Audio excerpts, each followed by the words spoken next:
A very sad development for a club legend. Jamie, you've had a couple of days to chew on this. What's your take on it? I thought it was a disgrace, what he did after the game. Some people have painted it as an emotional outburst. I don't think it was. I think whenever Mo Salah stops in a mix zone, which he's done 4 times in 8 years at Liverpool, it's choreographed with him and his agent to cause maximum damage and strengthen his own position. He did that 12 months ago, and I called him out on this show about it. And he played on the heartstrings of Liverpool supporters. Liverpool were top of the league. He'd scored the winning goal at Southampton. That was the time to come out and put pressure on the Liverpool ownership. So if the rest of the season you have banners in the crowd, give Mo his dough. He's chose this weekend to do this now.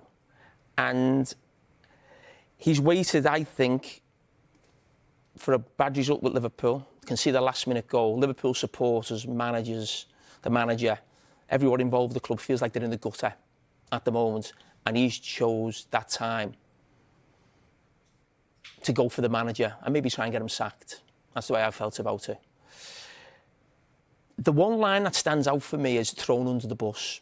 He's tried to throw the club under the bus twice in the last 12 months with the situations that I've just mentioned. Now, going after the owners initially, these are owners who've been paying him hundreds of thousands of pounds for 6 years. He's complained a year ago because they haven't given him a contract at the age of 32.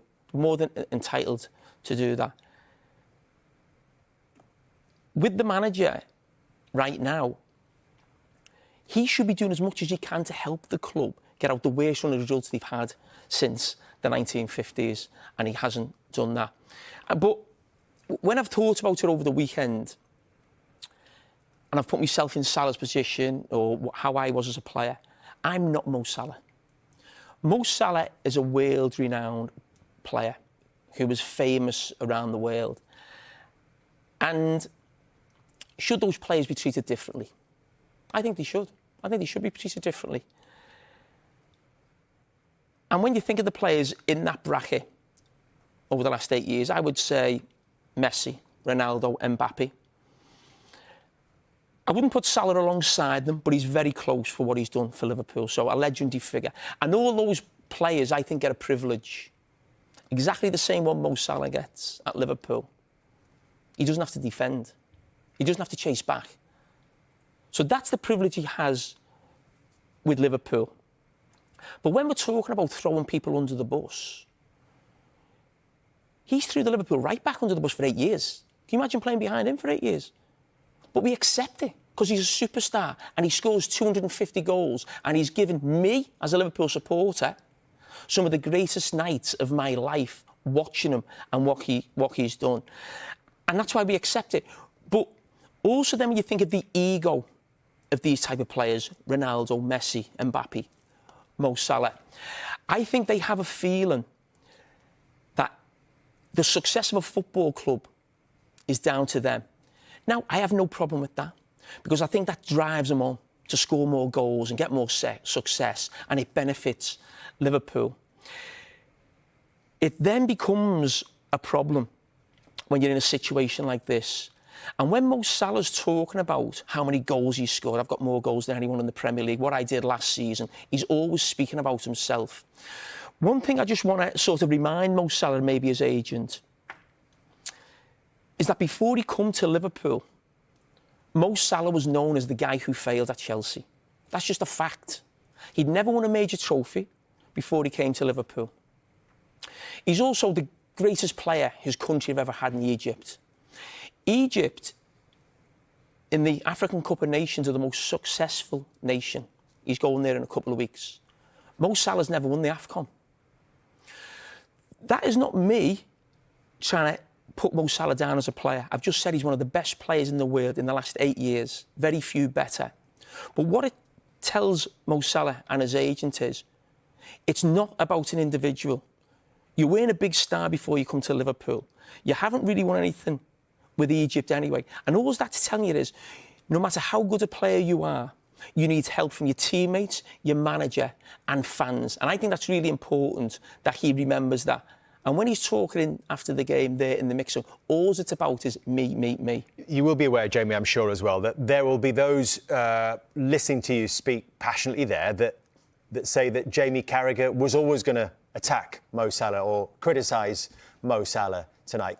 Mo Salah said it himself, didn't he, after the game? He said, Jamie Carragher will go for me again and again. Have I ever criticised Mo Salah on the pitch? Well, a couple of weeks ago, you said his legs had gone. No, I don't class that as... that's something that happens to every player. That's not a criticism of him as a player. I've never criticised him for not working back. I've never criticised him when he's gone for games without scoring. I've never criticised him when he hasn't passed to someone when he should pass to people at times, because he's an absolute legend of the club, and what you get from him, you have to put up with certain bits. I think some of the criticism this season of Mo Salah has been excessive. I've said that publicly. But I will go after Mo Salah when he tries to throw my club under the bus off the pitch and just think about himself. So I certainly will do that. Now, what do you think he should have done, Jamie, then? What he should have done? In terms of this season, in terms of how it's played out, you know, he's such a proud guy. He's, as you say, he's got this huge ego. He's been left on the bench for 3 games. OK, let's understand, number one, right, Arne Slot, right? Arne Slot, 3 games before this run of 3 games, has conceded 10 goals in 3 games. One of them against PSV, Salah was embarrassing in terms of challenge he puts in. He then goes to West Ham away. Nuno team, big on set pieces, OK? What do we need to do? We need to keep a clean sheet. That's all he cares about. What's the one thing you're going to do as a manager? You're going to take out the one player in your team who you've allowed not to defend, OK? So that happens. You play Sunderland at home. I would have played him, but it's understandable you keep the same team.